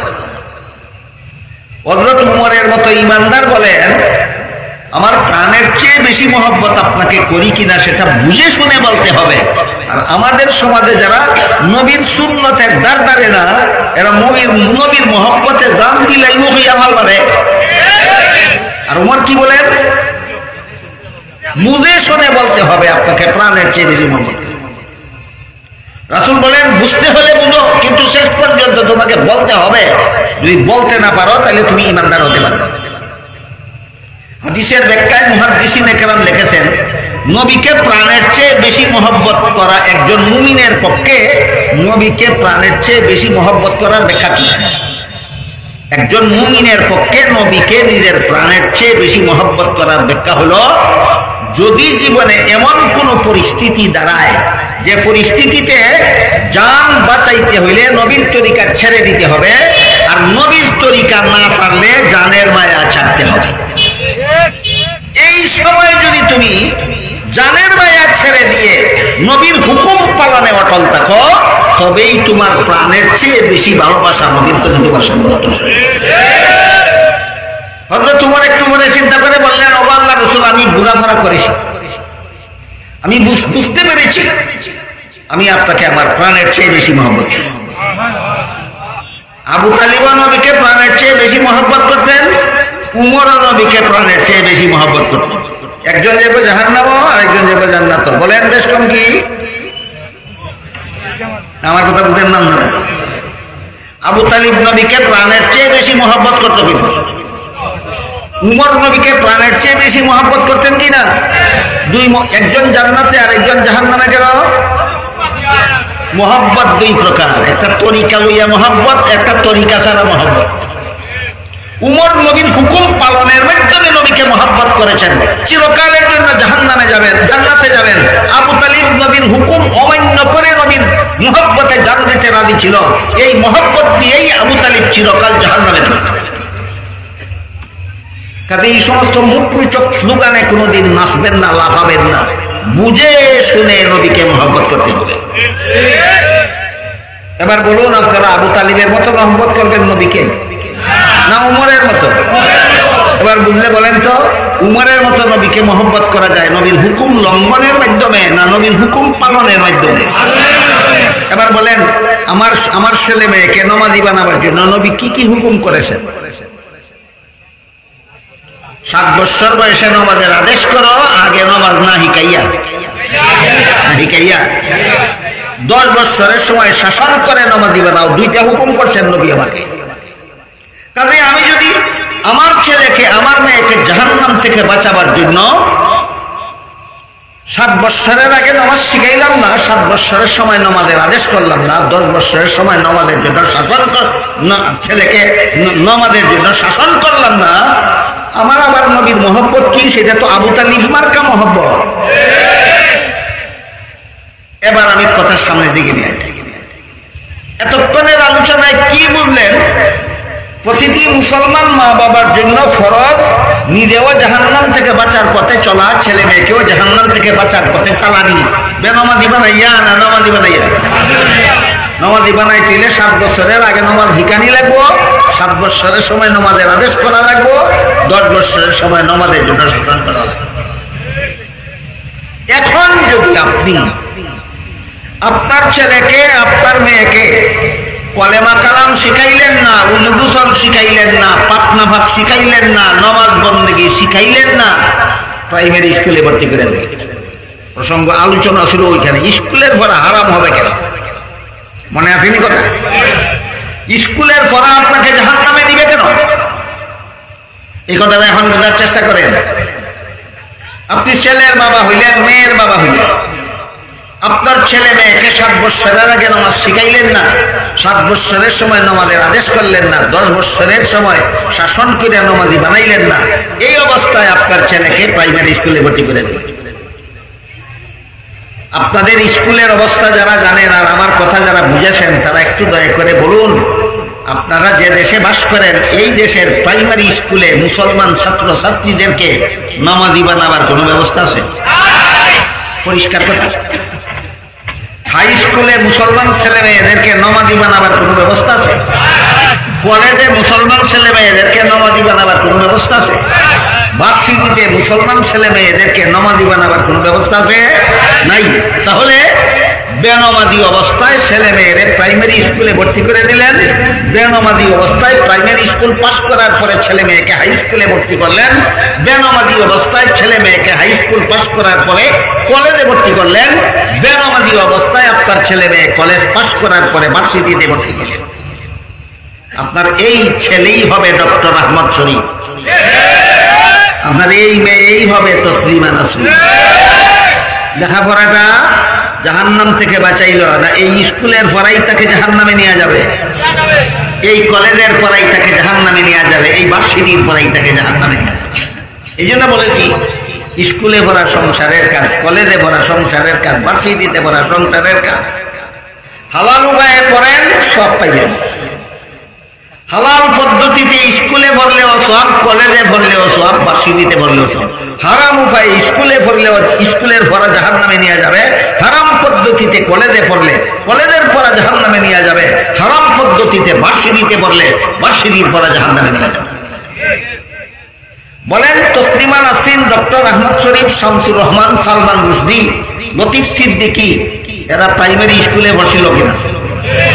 এরপরে হাই স্কুলে পড়ছিল কিনা? এরপরে কলেজে লেখাপড়া করছে কিনা? এরপরে ভার্সিটিতে লেখাপড়া করছে কিনা? এবার বলুন এদের লেখাপড়া এদেরকে জান্নাতে দিবে না জাহান্নামে দিবে? কারণ এরা হালাল উপায়ে পড়ছে না, পড়ছে হারাম উপায়ে। তোমার স্কুলের পড়া তোমাকে জাহান্নামে নিবে, তোমার কলেজের পড়া তোমাকে জাহান্নামে নিবে, তোমার ভার্সিটির পড়া তোমাকে জাহান্নামে নিবে।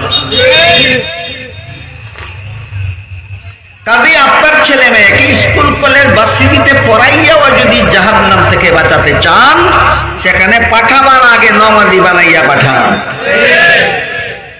আপনি যদি নামাজি বানাইয়া পাঠান, আশা করা যায় ভবিষ্যতে সে নামাজি থাকবে। মা বাবা যদি সন্তানকে বেনামাজি অবস্থায় প্রাইমারি স্কুলে পাঠায়, এরা আর নামাজি বানাইবার আশা নাই।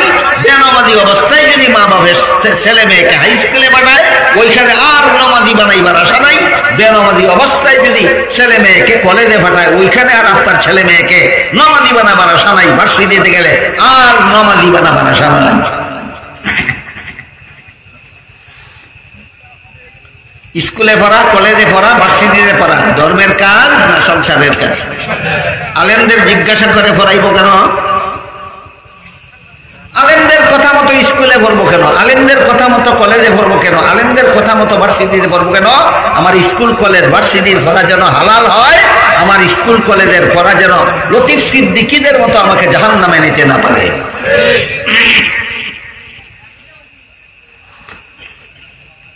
দুই শর্তে স্কুলে পড়াও সওয়াবের কাজ, কলেজে পড়াও সওয়াবের কাজ, ভার্সিটিতে পড়াও সওয়াবের কাজ। গুনার কাজ করেছি না সওয়াবের কাজ?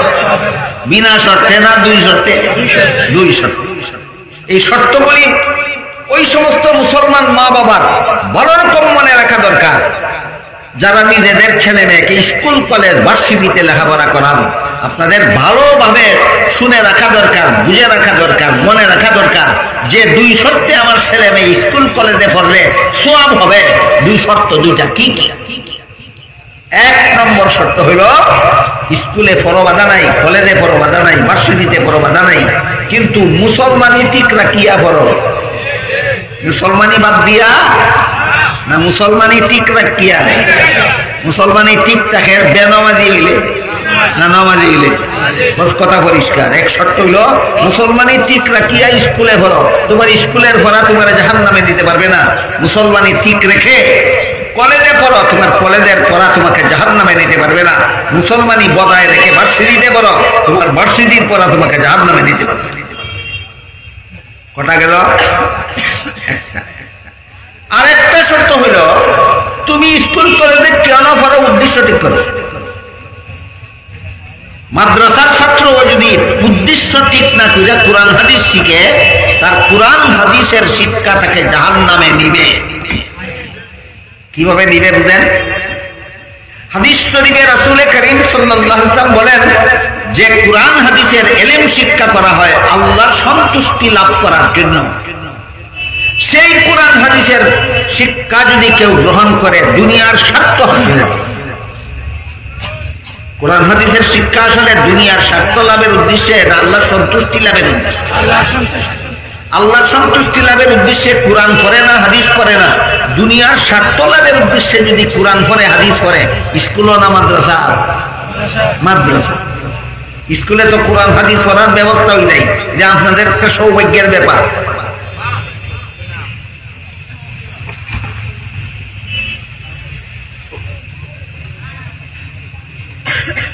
মাদ্রাসা পড়ে, কোরআন পড়ে, হাদিস পড়ে, দুনিয়ার স্বার্থ হাসিলের লোভে যদি পড়ে, আল্লাহর রাসূল বলেন সে জান্নাতে যাবে, দূরে কথা জান্নাতের সুগন্ধও পাবে। তাহলে কোরআন ফিরে কই যাইব? জাহান্নামে যাবে। কোরআন ফিরে হাদিস ফিরে কই যাইব? জাহান্নামে যাবে। কেন? তোমার উদ্দেশ্য ঠিক ছিল না, আল্লাহর সন্তুষ্টির উদ্দেশ্য ছিল না তোমার। তোমার উদ্দেশ্য ছিল দুনিয়ার স্বার্থ হাসিল করা। যেমন ছোট্ট একটা উদাহরণ দিই।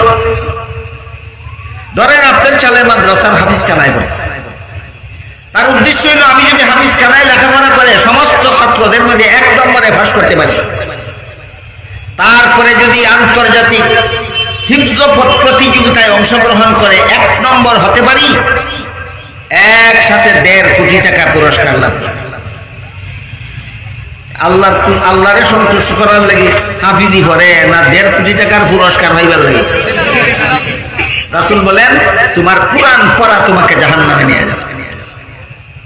তাহলে কোরআন হাদিসের পড়া যদি উদ্দেশ্য ঠিক না থাকলে জাহান্নামে যেতে হয়। স্কুল কলেজ ভার্সিটির পড়ার কোনো উদ্দেশ্য লাগে না? অবশ্যই উদ্দেশ্য ঠিক করতে হবে। কাজেই আপনারা যারা নিজেরা কোরআন স্কুল কলেজে পড়েন অথবা নিজেদের সন্তানদেরকে পড়ান, ভালো রকম মনে রাখুন কোন উদ্দেশ্যে স্কুলে পড়লে সওয়াব হয়, কোন উদ্দেশ্যে কলেজে পড়লে সওয়াব হয়, কোন উদ্দেশ্যে ভার্সিটিতে পড়লে সওয়াব হয়। বুঝাইবার জন্য 2টা উদাহরণ দিই। একটা উদাহরণ হইল আমি স্কুল কলেজে পড়ি, আমি পরীক্ষা দিয়ে পাস করলে একটা সরকারি সার্টিফিকেট পাবো। সরকারি সার্টিফিকেট পাইলে আমি সরকারি চাকরি পাবো। সরকারি চাকরি পাইলে আমি জীবন ভর সরকারি বেতন ভোগ করতে পারবো।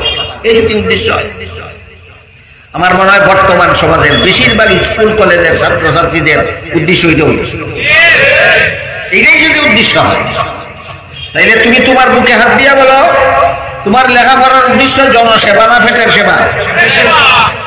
পেটের সেবার লাগে, পেটের সেবার উদ্দেশ্যে স্কুলে পড়ো, তুমি পেটের সেবার উদ্দেশ্যে কলেজে পড়ো, তুমি পেটের সেবার উদ্দেশ্যে ভার্সিটি পড়ো, তোমার পড়ায় সব হবে কেন? আর যদি কোনো মুসলমানের সন্তান ধরেন মেডিকেল কলেজে পড়ে, উদ্দেশ্য আমি পাশ করলে একজন MBBS ডাক্তার হোক, MBBS ডাক্তার হলে পরে আমি রোগীদের চিকিৎসা করব, আমার চিকিৎসায় সুস্থ হইয়া রোগীরা সুখ শান্তিতে জীবন যাপন করবে, এটা পেটের সেবা না জনসেবা? খুব সংক্ষেপে আমি বলতেছি, উদাহরণ দিতে থাকলে রাইট হইয়া যাইব, উদাহরণ দেওয়া শেষ হবে না।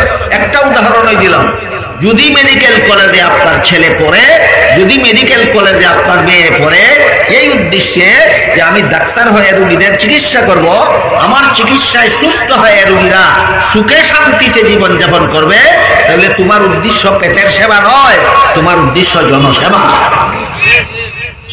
মুসলমানি বজায় রেখে যদি স্কুল কলেজে পড়ো আর জনসেবার উদ্দেশ্যে যদি স্কুল কলেজে পড়ো, তাফসীরের কিতাবে লেখা আছে তোমার বিজ্ঞানের বই পড়ার মধ্যে সেই সওয়াব, মাদ্রাসার ছাত্রের কুরআন হাদিস পড়ার মধ্যে যেই সওয়াব। এবার বলেন স্কুল কলেজের পড়ার সওয়াব বিনা শর্তে না দুই শর্তে? এক নম্বর মুসলমানি বাদ দিয়া না ঠিক রাখিয়া, দুই নম্বর পেটের সেবার উদ্দেশ্যে না জনসেবার উদ্দেশ্যে? জনসেবা। আপনারা ধৈর্য ধরে শুনলে জনসেবার একটা উদাহরণ দেই, শুনেন। তাফসীরের কিতাবে লেখা আছে মুসলমানের সন্তান যদি কলেজ ভার্সিটিতে পড়ে এই উদ্দেশ্যে যে দুনিয়ার অমুসলিম ডাক্তারেরা যদি আমাদের রোগীর চিকিৎসা করবে না এই মর্মে বয়কট করে, তাহলে মুসলমান রোগীর চিকিৎসার জন্য মুসলমান ডাক্তার যেন যথেষ্ট হয়। দুনিয়ার সমস্ত অমুসলিমরা যদি বয়কট করে মুসলমান রোগীর চিকিৎসার জন্য তাদের আবিষ্কৃত ঔষধ মুসলমানদেরকে দেবে না, তাহলে মুসলমানদের আবিষ্কৃত ঔষধ যেন মুসলমান রোগীর চিকিৎসার জন্য যথেষ্ট হয়। দুনিয়ার অমুসলিমরা যদি মুসলমান জাতিকে এই মর্মে বয়কট করে তাদের আবিষ্কৃত যন্ত্রপাতি মুসলমানদের কাছে বিক্রি করবে না, তাহলে মুসলমানদের আবিষ্কৃত যন্ত্রপাতি যেন সমাজ প্রতিষ্ঠার জন্য যথেষ্ট হয়। অমুসলিমরা যদি বয়কট করে তাদের আবিষ্কৃত অস্ত্র মুসলমানদের কাছে বিক্রি করবে না, তাহলে মুসলমানদের আবিষ্কৃত অস্ত্রই যেন বেঈমান কাফিরের বিরুদ্ধে যুদ্ধের ময়দানে বিজয়ী হওয়ার জন্য যথেষ্ট হয়। তাহলে সবগুলি করা তোমার জনসেবার উদ্দেশ্যে করা, সবগুলি করা জনসেবার উদ্দেশ্যে করা। আমি ঔষধ আবিষ্কার করব, আমি ডাক্তার হয়ে যেন মুসলমানের আবিষ্কৃত ঔষধ মুসলমান রোগীর চিকিৎসার জন্য যথেষ্ট হয়। আমি ডাক্তার তৈরি করব মেডিকেল কলেজে যেন মুসলমান ডাক্তার মুসলমান রোগীর চিকিৎসার জন্য যথেষ্ট হয়। আমি ভার্সিটিতে পড়ে যন্ত্র আবিষ্কার করব যেন মুসলমান সমাজের উন্নতির জন্য মুসলমানের আবিষ্কৃত যন্ত্র যথেষ্ট হয়।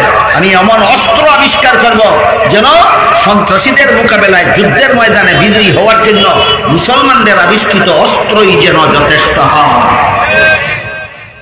এইসব উদ্দেশ্যে পড়লে কিতাবে লেখা আছে তোমার বিজ্ঞানের বই পড়ার মধ্যে সেই সওয়াব, মাদ্রাসার ছাত্রের কুরআন হাদিস পড়ার মধ্যে যেই সওয়াব। আমরা কি বুঝতে পারলাম স্কুল কলেজের পড়ার উদ্দেশ্য কিভাবে ভালো করতে হয়? পেটের সেবার উদ্দেশ্যে পড়লে উদ্দেশ্য ভালো হয় না জনসেবার উদ্দেশ্যে পড়লে উদ্দেশ্য ভালো হয়? জনসেবার চূড়ান্ত উদাহরণটা দিছি অস্ত্র দিয়া। মুসলমানের সন্তান কলেজ ভার্সিটিতে পড়ে এমন অস্ত্র আবিষ্কার করবে যে অস্ত্র যুদ্ধের ময়দানে শত্রুর মোকাবেলায় বিজয়ী হওয়ার জন্য যথেষ্ট হয়। এবার আমার কথা বোঝা থাকে, বলুন তো বর্তমান দুনিয়াতে যত মুসলমানের সন্তান যত কলেজ ভার্সিটিতে লেখাপড়া করেছেন তারা সকলে মিলে কি এমন অস্ত্র আবিষ্কার করতে পেরেছেন যে অস্ত্রের দ্বারা বিশ্ব সন্ত্রাসী আমেরিকার বিরুদ্ধে যুদ্ধে বিজয়ী হওয়া যায়? পারছেন না। তাহলে স্কুল কলেজে পড়ছিলেন যন্ত্র আবিষ্কার করে নিজেদেরকে বিজয়ী করার জন্য করতে পারলেন না, আবার কলেজে পড়তে গিয়া নমাজ রোজাও করলেন না। আপনাদের ফলাফলটা কি পাইলেন? আপনাদের তো আমও গেল চলাও গেল। স্কুলে পড়তে গিয়া কলেজে পড়তে করতে গিয়ে নমাজ রোজাও ছাড়লো, আর এমন যন্ত্র আবিষ্কার করতে পারলো না যার দ্বারা যুদ্ধের ময়দানে বিজয়ী হওয়া যায়। আমও গেল, জমা খরচ নাই লেখাপড়া। বলেন, আমার কথা বুঝে থাকলে বলেন, এমন লেখাপড়ার কোনো জমা খরচ আছে? জমা খরচ বিহীন লেখাপড়ায় সব হবে কেন? এই জন্য বলছিলাম, স্কুলের পড়া সংসারের কাজ। আলেমদের পরামর্শ তো মতো করেন, স্কুলের পড়া আপনাকে জাহান্নামে নিতে পারবে না। কলেজের পড়া সংসারের কাজ, আলেমদের পরামর্শ মতো পড়েন, কলেজের পড়া আপনাকে জাহান্নামে নিতে পারবে না। ভার্সিটির পড়া সংসারের কাজ, আলেমদের পরামর্শ মতো পড়েন, ভার্সিটির পড়া আপনাকে জাহান্নামে নিতে পারবে না। এই এতগুলি কথা শোনার পরে এবার আশা করি হাদিসটা বুঝতে আপনাদের সহজ হবে। রাসূল বলেন, তুমি আলেম হও, তোমার জন্য জাহান্নাম থেকে বাঁচার 1 নম্বর পথ হইল এটা। আলেম যারা হইতে পারছো না তারা আলেমের ছাত্র হও, যে তোমার জন্য জাহান্নাম থেকে বাঁচার 2 নম্বর পথ। আর যারা আলেমও না, আলিমের ছাত্র হও না, তাদেরকে রাসূল বলেন, তোমরা আলিমের কথা মতো জীবনের কিছু কাজ করো না, জীবনের সকল কাজ। কজন মুসলমান আলিমের কথা মতো জীবনের সকল কাজ করে? নমাজটা পড়ে নিজের ইচ্ছা মতো, নমাজটা পড়ে আলিমের কথা মতো, বিয়া করে নিজের ইচ্ছা মতো, রোজাটা রাখে আলিমের কথা মতো, ব্যবসা করে নিজের ইচ্ছা মতো, হজ করে আলিমের কথা মতো, চাকরি করে নিজের ইচ্ছা মতো। নিজের ইচ্ছা মতো সংসারের কাজ করবেন, সংসারের কাজ আপনাকে জাহান্নামে নিয়ে যাবে। নিজের ইচ্ছা মতো ব্যবসা করবেন, ব্যবসা আপনাকে জাহান্নামে নিয়ে যাবে। নিজের ইচ্ছা মতো চাকরি করবেন, চাকরি আপনাকে জাহান্নামে নিয়ে যাবে। নিজের ইচ্ছা মতো কলেজ ভার্সিটিতে পড়বেন, কলেজ ভার্সিটির পড়া আপনাকে যেইভাবে তসলিমা নাসরিনকে জাহান্নামে নেবে, যেভাবে ডক্টর আহমদ শরীফকে জাহান্নামে নেবে, ঠিক সেইভাবে স্কুল কলেজ ভার্সিটির পড়া আপনাকে জাহান্নামে নিয়ে যাবে। বুঝে থাকলে আবার বলেন, রাসূল বলেছেন উম্মতের জাহান্নাম থেকে বাঁচার পথ 4টা। 1 নম্বর আলিম হওয়া, 2 নম্বর আলিমের ছাত্র হওয়া, আর এই 2 সুযোগ তাদের নাই। তাদের জন্য জীবনের কিছু কাজ আলিমদের কথা মতো করা, না জীবনের সকল কাজ। তাহলে আমি পেশাব করবো কার কথা মতো? আমি পায়খানা করবো কার কথা মতো? আমি বিস্কুট খাইবো কার কথা মতো? আমি চা পান করবো কার কথা মতো? আমি স্কুলে পড়বো আলিমের কথা মতো, কলেজে পড়বো আলিমের কথা মতো, ভার্সিটিতে পড়বো আলিমের কথা মতো, আমি সংসারের যাবতীয় কাজ করবো আলিমের কথা মতো। তাহলে সংসারের কাজ আমার হারাম হবে না, এমন সংসারের কাজ আমাকে জাহান্নামে নিতে পারবে না। এরপরের কথা হলো, এমন কোনো মানুষ যদি কোনো মানুষের জীবনে এমন কোনো পরিস্থিতি যদি দাঁড়ায় যে এই লোকটা আলিমের কথা শোনারও সুযোগ পায় না, এটা কিভাবে হয়? 25,000 মাদ্রাসার 25,000 সম্মেলনের একটার মধ্যে গেলেই তো আলিমের কথা শোনার সুযোগ পাওয়া যায়। আলিমের কথা শোনার সুযোগ পায় না কিভাবে? এই প্রশ্নের সংক্ষিপ্ত জবাব একটা উদাহরণের মাধ্যমে দিই। ধরেন এক ব্যক্তি 10 বছরের জন্য জেলখানায় বন্দী হয়ে গেল, 20 বছরের জন্য জেলখানায় বন্দী হয়ে গেল, আজীবনের জন্য জেলখানায় বন্দী হয়ে গেল। হয় না? বাংলাদেশের কোন নাগরিক জেলখানায় বন্দী নাই?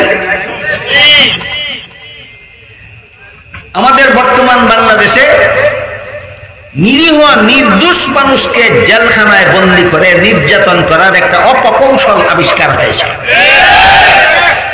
সেই অপকৌশলটার নাম হইল মিথ্যা মামলা। নিজের প্রতিপক্ষকে হাতে দিলে একটা কথা কয় আমাদের আঞ্চলিক ভাষায়, যারে মারতাম পারি না আর করতে পারে না, তার বিরুদ্ধে কোর্টে গিয়ে মিথ্যা মামলা করে দেয়। আর মিথ্যা মামলা করে থাকে কাউকে 10 বছরের জন্য, কাউকে 20 বছরের জন্য, কাউকে 50 বছরের জন্য, কাউকে আজীবনের জন্য জেলখানায় ঢুকে দেয়। এইরকম বুদ্ধিমানের কাজ যদি কোনো আপনারা কেউ থাকেন, আপনাদের জন্য একটা সুসংবাদ আছে, হাদিসে শোনেন। নিরীহ নির্দোষ মানুষের বিরুদ্ধে মিথ্যা মামলা করে তারা জেলে ঢুকাইছ, তোমার সুসংবাদটা শোনো, বলা করে কান ভাটিয়া শোনো। হাদিস শরীফে রাসূল করিম সাল্লাল্লাহু আলাইহি ওয়াসাল্লাম বলেন, কেউ যদি জেনে শুনে কারো বিরুদ্ধে মিথ্যা মামলা করে আর কৌশলে যদি আদালতের রায়টাও তার পক্ষে নিয়ে যায়, মামলাও করছে মিথ্যা আর কৌশলে রায়টাও তার পক্ষে নিছে, আল্লাহর রাসূল বলেন এই ব্যক্তি আদালতের রায় নিল না, আদালত থেকে জাহান্নামের সার্টিফিকেট নিল। জাহান্নামের সার্টিফিকেট যদি খুব সহজে সংগ্রহ করতে চান, সুদ খাওয়া লাগবে না, ঘুষ খাওয়া লাগবে না, মদ খাওয়া লাগবে না, গাঞ্জা খাওয়া লাগবে না, সন্ত্রাস করা লাগবে না, খুন খারাপি জিনা বেবিচার লাগবে না, একজন নিরীহ মানুষের বিরুদ্ধে মিথ্যা মামলা করে দিন, অনায়াসে জাহান্নামের সার্টিফিকেট পেয়ে যাবেন। আমার কথা বুঝে থাকলে বলুন তো, বাংলাদেশে আদালত থেকে জাহান্নামের সার্টিফিকেট সংগ্রহ করার মতো মুসলমান আছেন? এখন কথা হইল, একজন মানুষ জেলখানায় বন্দী হয়েছে, চাই মিথ্যা মামলায় বন্দী হোক, চাই সত্য মামলায় বন্দী হোক, সেটা ভিন্ন কথা। কিন্তু জেলখানায় বন্দী হওয়ার কারণে ইসলামী সম্মেলনে আসতেও পারে না, আলেমদের কথা শুনতেও পারে না, এটা জাহান্নামে যাবে না, তারও বাঁচার দরকার। তার জন্য রাসূল বলেন, তুমি শুধু আলেমকে অন্তর দিয়ে মহব্বত করো। আলেমকে মহব্বত করাটাই তোমার জন্য জাহান্নাম থেকে বাঁচার 4 নম্বর পথ। কত নম্বর? 4 নম্বর। শুধু মহব্বত, আর কিছু না। আলেম হওয়ার সুযোগ না থাকে, আলেমের ছাত্র হওয়ার সুযোগ না থাকে, আলেমের কথা শোনার সুযোগ না থাকলে তুমি শুধু অন্তর দিয়ে আলেমকে মহব্বত করো, এই মহব্বতটাই হবে তোমার জাহান্নাম থেকে বাঁচার পথ। আজকাল অনেক মুসলমানের মাথায় ধরে না আলেমকে মহব্বত করবো। অনেক বড় বড় শিক্ষিতরা যুক্তি খুঁজে, এরা হলো সমাজের বুঝা, চাকরি নাই, বাকরি নাই, রুজি রোজগারের ব্যবস্থা নাই, সরকারি সার্টিফিকেট নাই, বেতন নাই, পেট ফালতে পারে না, আমরা সামনা দিতে খায়, ইতারে বালা বসতাম কিতার লাগে, ইতারে মহব্বত হতাম। এরা মাথায় ধরে না রাসূল যে বলেছেন আলিমকে মহব্বত করো, যে তোমার জন্য জাহান্নাম থেকে বাঁচার পথ।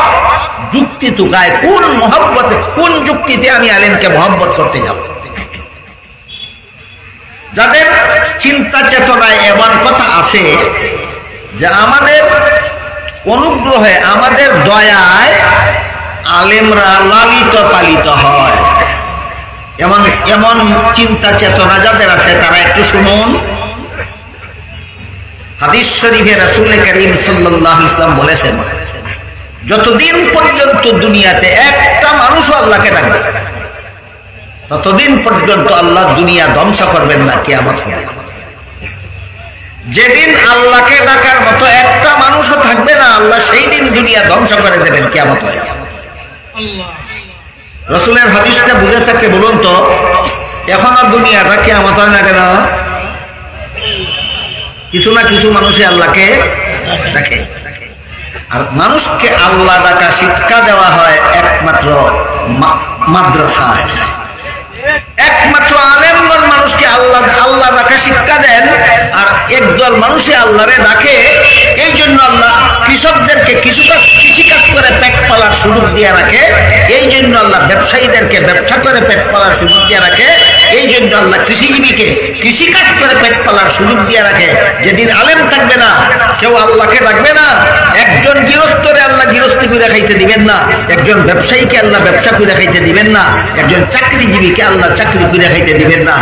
কার খাতিরে কার পেট পালা যায়? তাহলে এখানে আমরা সঠিক বলি না উল্টাটা বলি? উল্টাটা। কিছু মানুষ এমনও আছে, শিক্ষিতদের মধ্যে আছে, এরা আলেম সমাজকে মানুষের সমাজের বুঝা বলে, এরা সমাজের বুঝা, এরা বলে সমাজে ভালো লাগে।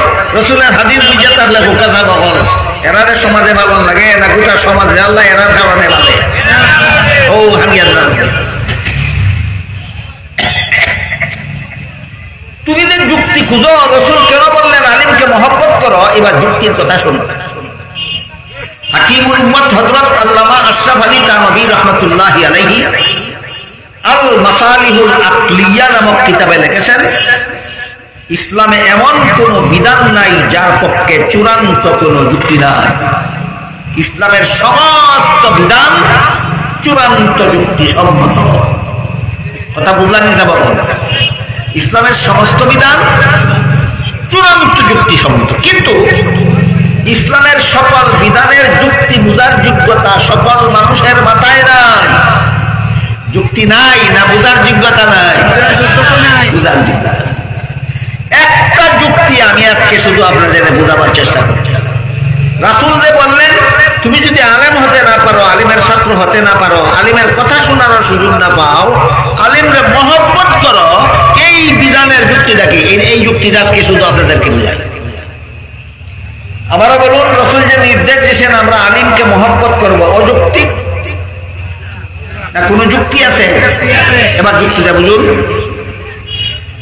ধরুন একটা সন্তান তার মায়ের গর্ভে থাকা অবস্থায় তার বাবা মারা গেল,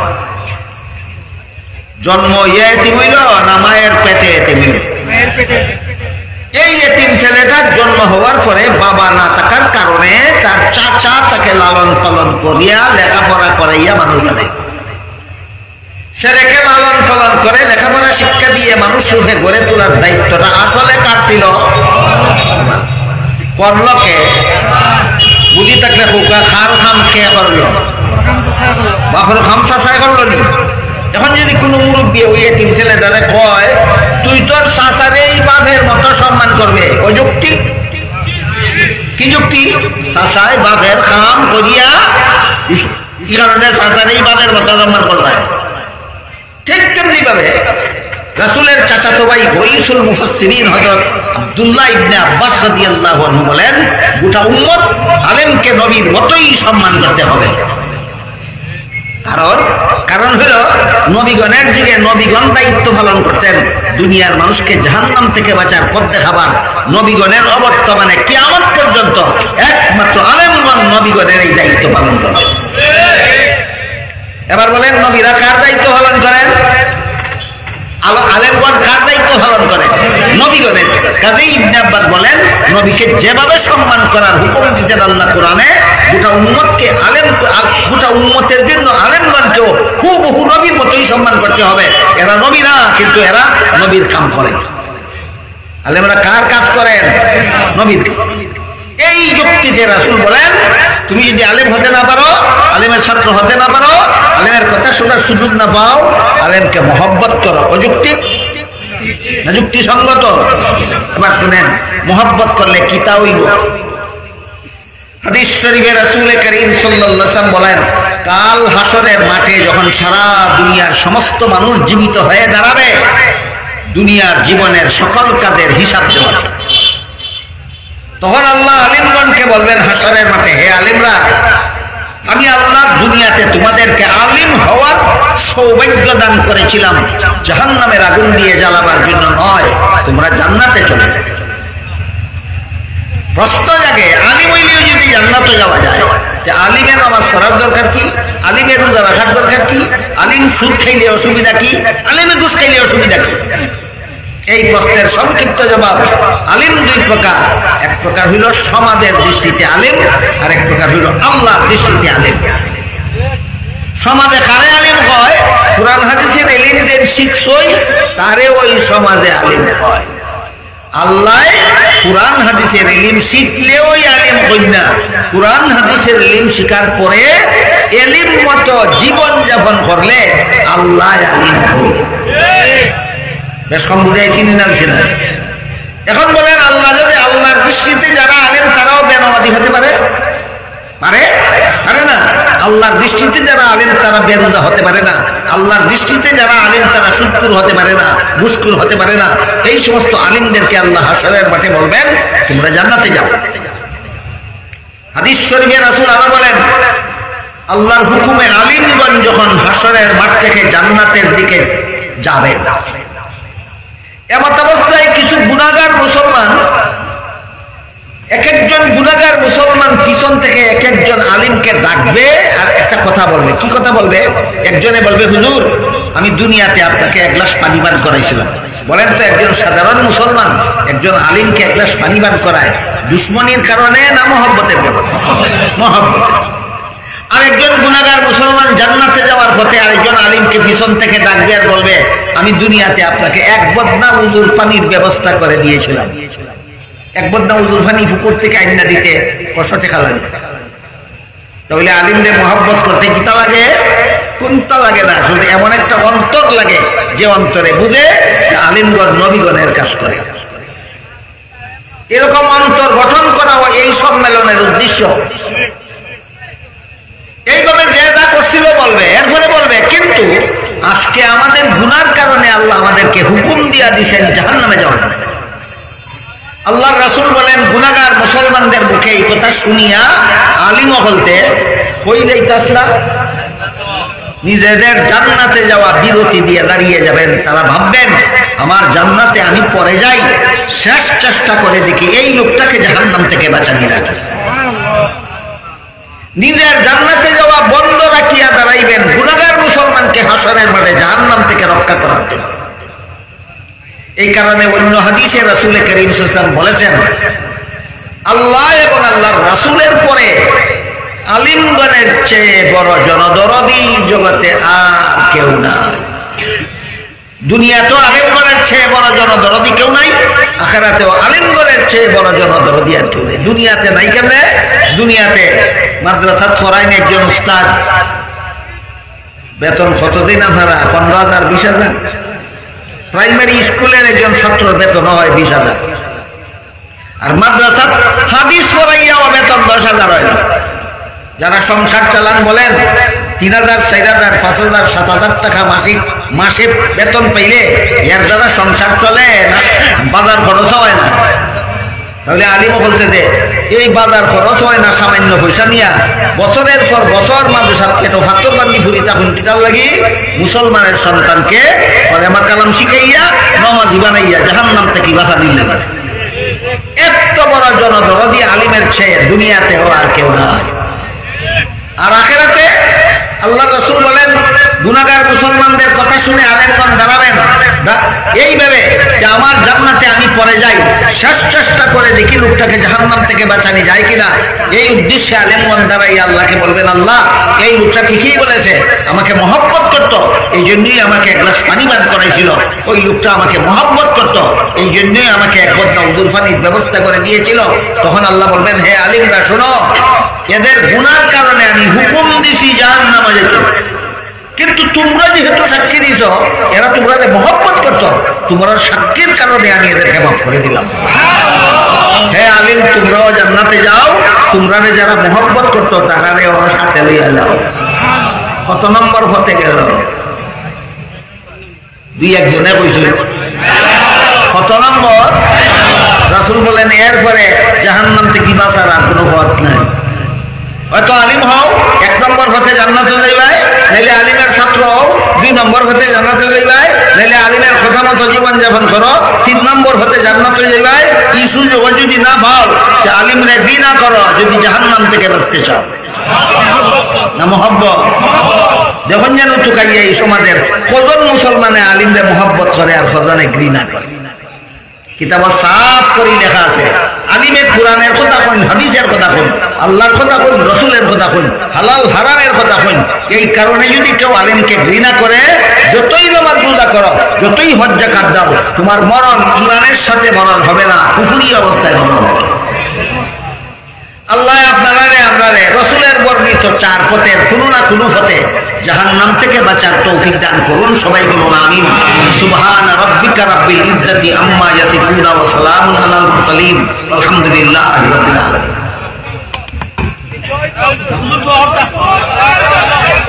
দোয়া যারা শরীফ কিংবা মৌকা আস্তাগফিরুল্লাহ দুরূদ শরীফ পড়ুন। আমার একটা অনুরোধ আছে আপনাদের কাছে, দোয়ার পরে কেউ মেহরবানি করে মুসাফার চেষ্টা করেন না। জানো একজন মানুষ 1000 মানুষের লগে মুসাফা করতে পারে না, এটা অসম্ভব ব্যাপার। কাজে এইরকম সমস্যার সৃষ্টি করলে সব নাই, সব পাইবা মুসাফার নিয়তের কারণে। কিয়র কারণে? যারা মুসাফার নিয়ত আছে আনা মুসাফায় সব পাইবা, এটাই আল্লাহর বিধান। اللهم صل على سيدنا ونبينا مولانا محمد وعلى آله وصحبه وبارك وسلم كما تحب وترضى عدد ما تحب وترضى. الحمد لله الذي هدانا لهذا وما كنا لنهتدي لولا أن هدانا الله. ربنا ظلمنا أنفسنا وإن لم تغفر لنا وترحمنا لنكونن من الخاسرين. ربنا آتنا في الدنيا حسنة وفي الآخرة حسنة وقنا عذاب النار. يا الله মুবারক সম্মেলন কবুল আর মঞ্জুর করো। ইয়া আল্লাহ রসুলের আমরা জিন্দেগানে হেদায়েত করো, সমস্ত মুমিন মুসলমান মুর্দেগান নাজাত দান করো। ইয়া আল্লাহ আমার কাছে যারা যত রকমের দোয়ার দরখাস্ত করছেন প্রত্যেকের নেক দুয়ারে কবুল মঞ্জুর করো। ইয়া আল্লাহ যারা যত আশা নিয়ে হাতুরাইলাম প্রত্যেকের নেক বসানারে কবুল আর মঞ্জুর করো। ইয়া আল্লাহ এখানে কোরআন হাদিস থেকে যা কিছু আলোচনা হইল আমাদেরকে এর আলোকে জীবন গড়ার তৌফিক দান করো। ইয়া আল্লাহ রাসূলের বর্ণিত চার পথের কোনো না কোনো পথে আমাদের জাহান্নাম থেকে বাঁচার তৌফিক দান করো। ইয়া আল্লাহ যে মাদ্রাসার সম্মেলন হইল মাদ্রাসারে কবুল মঞ্জুর করো। ইয়া আল্লাহ মাদ্রাসার সমস্ত জরুরিয়াত পুরা করে দাও, মাদ্রাসারে মন্দিরে মকসুদ পর্যন্ত পৌঁছাইয়া দাও। ইয়া আল্লাহ মাদ্রাসার খেদমত যারা যতভাবে করতেছেন শ্রদ্ধা দিয়া পরামর্শ দিয়া পড়াইয়া লজিং দিয়া ইয়া আল্লাহ তাদের সকলের খেদমতকে কবুল আর মঞ্জুর করো।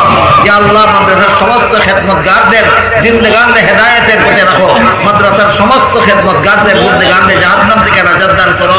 ইয়া আল্লাহ যে সমস্ত উলামায়ে কেরাম বুজুর্গানে দিন মুমিন মুসলমান দুনিয়ার থেকে বিদায় হয়ে গেছেন ইয়া আল্লাহ তাদের কবরকে জান্নাতের বাগান বানায় দাও।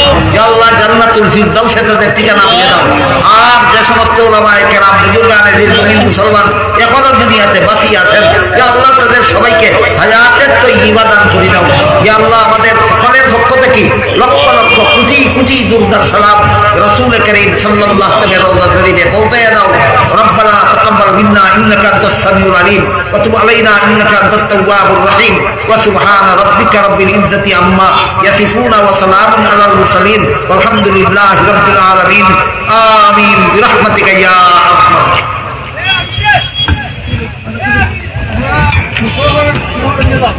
আলহামদুলিল্লাহ আমরা ছোট্ট জগৎ গুরুত্বপূর্ণ বসবাস করছিলাম।